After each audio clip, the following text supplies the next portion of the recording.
The sun had risen, the sky was lustrous with metallic blue. The air was beginning to rise in a shimmer of heat. The leaves hung motionless. Quoting Virginia Woolf before 8 a.m.? He must be feeling poetic or dehydrated. Don't worry, he'll be dramatically wilting before breakfast. There's a kind of silence only summer heat can create. It doesn't shout, it seeps in, soft at first, almost tender.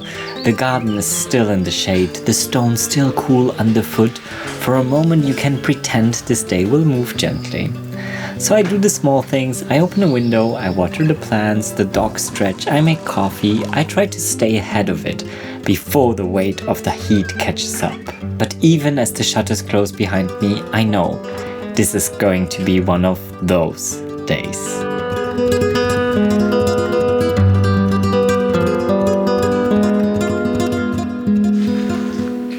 If you're new here, my name is Amadeus and I live in one of the most rural areas of France in half a chateau that I'm renovating slowly, and I'm documenting my slow living experience here. Bienvenue! Today is going to be a hot day. Ah yes, our hero has finally deciphered the ancient mystery of summer.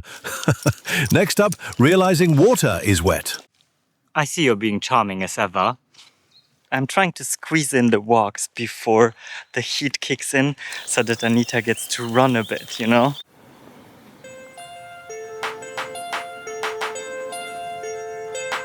There's always this brief window where the light is still beautiful and the heat still feels manageable, where I tell myself, just one more task, just one more thing.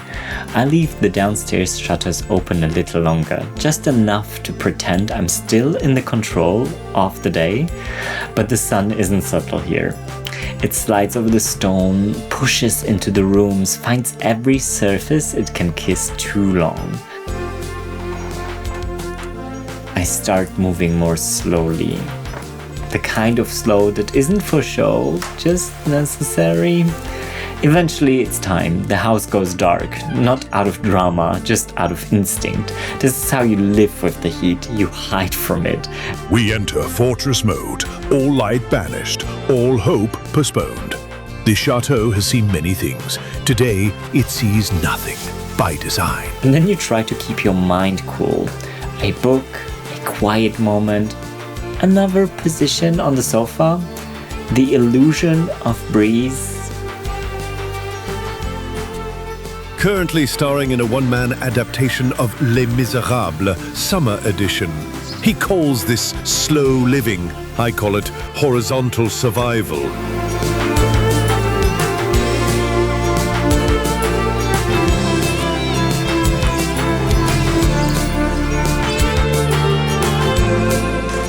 Slowly but surely, my brain is frying away. I have started a little mood board for the first floor renovation. There's not a lot on there right now, but as you can see, I want this kind of wallpaper. I ordered the swatch for it, and so I pulled these two colors from Libéron, which is a French brand.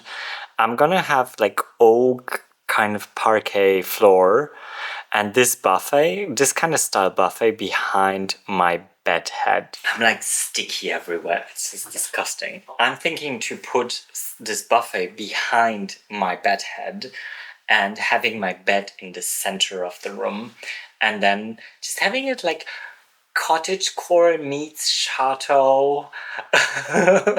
Maybe it's hard to describe it. You'll see when I get there that it'll all make sense and it will look beautiful. I've just been working most of the day in front of the computer again. We are going to slack, I think, just to get some air. Let's change. We've reached the Heatwave's final stage, strategic surrender. See? Told you he'd dramatically wilt. Also gonna need a towel.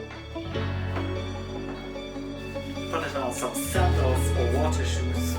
Romanticizing summer, a national pastime often followed by regret.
No thoughts were harmed in the making of this swim. It's absolutely crazy how the heat slows us down and how we sometimes just don't allow it.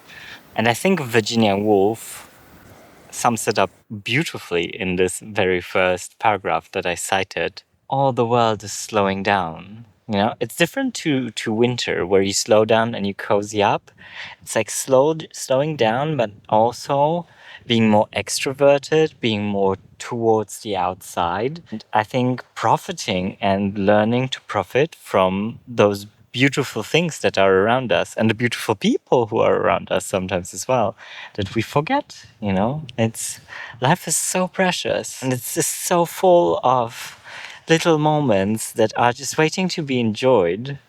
And sometimes I think we deprive ourselves from those little moments just because we think we need to do something or we need to be a certain kind of thing.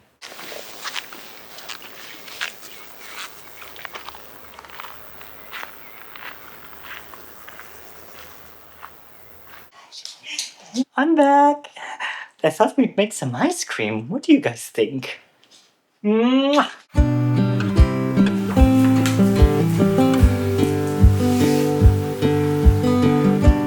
Ice cream and existentialism, the house specialty.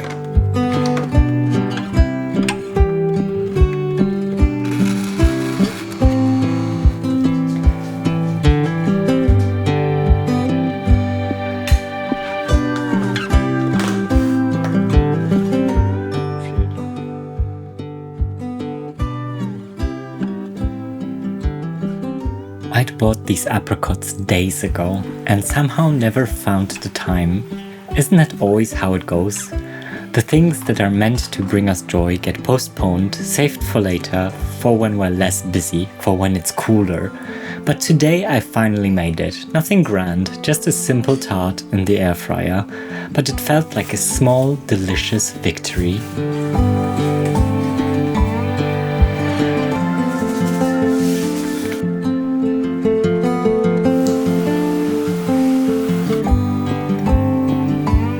The hours after that stretch wide and slow, a bit of movement, a bit of stillness. Anita finds the cool spots or a way to give me all the bisous she can, and I am trying to find my breath. A cautious reopening, like a Victorian lady returning to society. I watered the garden as if it hadn't just survived the full weight of the day, as if tenderness can undo the scorch.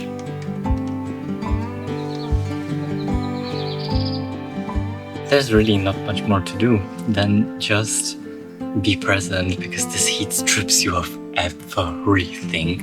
But it also tells us to slow down, and I think if we listen to it, then we can profit from it, actually. You remember when you were young and summer promised freedom always? It was something so special. And I keep talking about this with my own best friends, this summer vacation at your grandparents' house. And that's kind of like every year I find myself like reminiscing and recreating this feeling, not necessarily going somewhere, but the mood of summer vacation, the mood of ice cream and sunscreen and just, freedom generally. Sometimes I find myself wanting to recreate this too badly, which is just such a shame, instead of just enjoying the moments that life is giving me. At one point around midnight, I'll probably be opening up all the windows again to let in new air,